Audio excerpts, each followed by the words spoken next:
You're watching Let the Quran Speak, and we are answering your questions. If you have a question, visit our website, QuranSpeaks.com, and submit your question there. Dr. Shabir, here is the question. Is following a school of thought necessary for every Muslim, or can we engage more directly with the sources? So it's an interesting question. Safiya, in almost everything in life, there are leaders and followers, and it's inevitable. One cannot be an expert in everything. So even if we were an expert in one thing, we might be following experts in another thing. Even medical doctors have to go visit other medical doctors. In fact, they're prevented from curing themselves, right, to a certain extent. When it comes to the religious sciences, there's something to study. That's why people go devote their lives to studying, even if one wants to go study it at university level. So are we to say that university grad in a subject, has the same amount of knowledge as the person who has not gone through the study? It is possible that somebody who has not gone through the study has, in a formal way, has done it informally. Or somebody is like uniquely gifted by God to have all of this knowledge, if we say it that way. But most likely, the person who has studied knows something that the other doesn't, and we consult the people who have studied in almost every field. So when it comes to the Islamic subjects, naturally, we need to follow people who know better than we do. So this is where the schools of Islamic jurisprudence comes about. If a Muslim is to follow the Quran directly, it would mean knowing the entire Quran, knowing the ins and outs of it, the correct interpretation of all of the verses and so on. And following the Prophet Muhammad, peace be upon him, meaning following the Hadith, would involve reading large corpuses of Hadith, and not just one, it's several corpuses. Like Sahih al-Bukhari, for example, spans 9 volumes in the Arabic English translated version. Imam Muslim's collection also spans many volumes. In the English-only version, is 4 volumes already. How is the average person going to master all of this, to know all of the hadith, know how they all fit together, how they stand in relation to the Quran, and so on? It's a lot.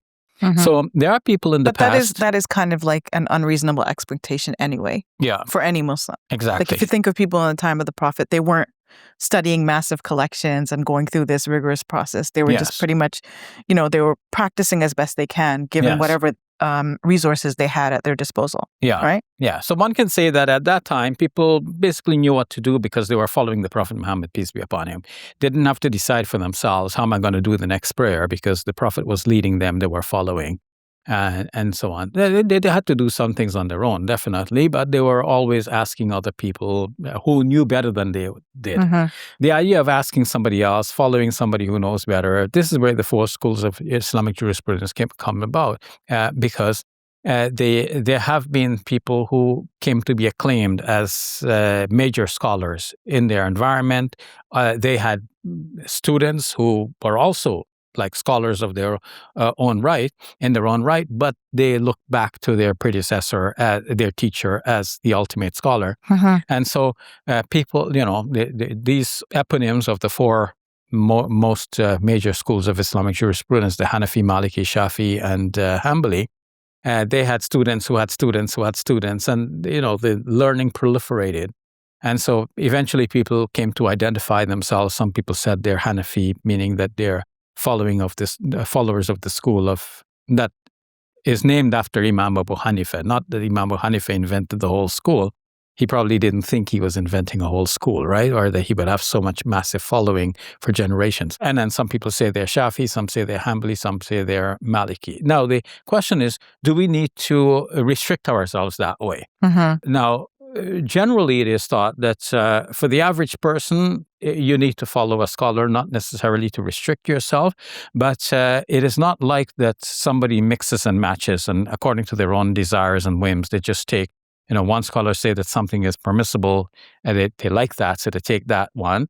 Another scholar said that something else is permissible, and they take that one too, so they gather all of the permissible things. Somebody remarked that if anyone does that, he will be one of the worst, wicked persons you can imagine, because they'll take all of because a scholar weighs things, and for good reasons. They say, okay, this thing is permissible after following evidence and proof, which the way it appears to them, of course. Another scholar looks at the same evidence and proof and so on and says that another thing is permissible, which the first scholar denies. So what this scholar says is permissible, the other scholar denies. What this scholar says is permissible, the first one denies. So if you go just simply taking from all of the scholars whatever they said is permissible, then you're just simply following your own desires. You're not following them because they're scholars, because you subscribe to their scholarship and the steps of their thinking. Like my math teacher used to say, show me your steps, right? They're not interested in the steps. You just want the bottom line. Like you said, I'm going to be happy following your ruling. So this, they said, is not permissible. But if you are following a scholar because you believe that this scholar has good arguments and presented good proofs and so on, you can follow that without necessarily subscribing to the entire school of jurisprudence. But what about scholars themselves? Scholars themselves who have the acumen, they have the ability to go to the Quran directly and to examine the narratives in the hadith corpuses and so on. Again, you can't know all of the information, but you can evaluate the evidence and proof. So there are certain standard things that people quarrel about.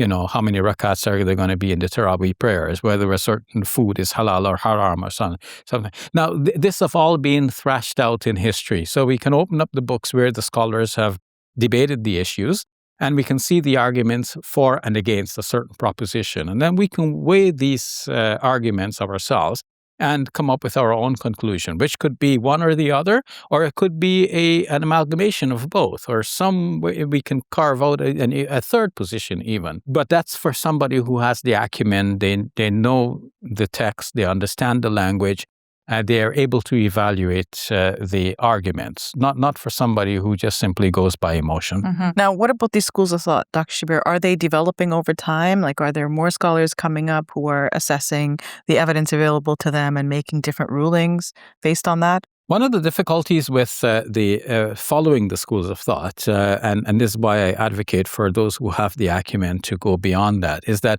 the schools of thought have basically kept the rulings of the predecessors largely intact. And the predecessors ruled things, yes, because they were following the evidence and proof, but also because of the time and place in which they lived. That had a major influence on them. And so much information has changed. So much of life has developed, especially within the last 4 decades or so, with the rise of the internet and the proliferation of information. And now with artificial intelligence, the space exploration, so much has happened over within our generation that you cannot really sit comfortably with the rulings of the past. Scholars ruled the way they did because of their time and place to a large extent. Yes, we can go back and look at their proofs and so on and try to distinguish between what is really universal and what was due to their particular circumstance. All right. Thank you for that, Dr. Shabir. You're welcome.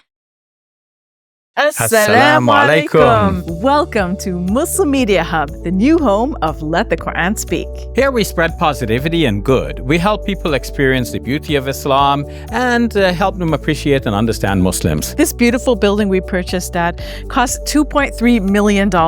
Yeah, we've already raised a third of that money, and with your help, inshallah, we can pay off the rest. So we're looking for people who can give $1,000 each. If you can be part of the select group, that's amazing. Otherwise, just please give whatever you can. Every dollar counts. It's our collective responsibility to share the message of Islam with our fellow human beings.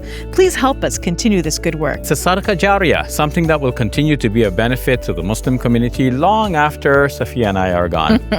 Please support our work at muslimmediahub.com. Your support is zakat eligible and tax deductible. May Allah bless you and your loved ones today and always. Assalamu alaikum. Assalamu alaikum.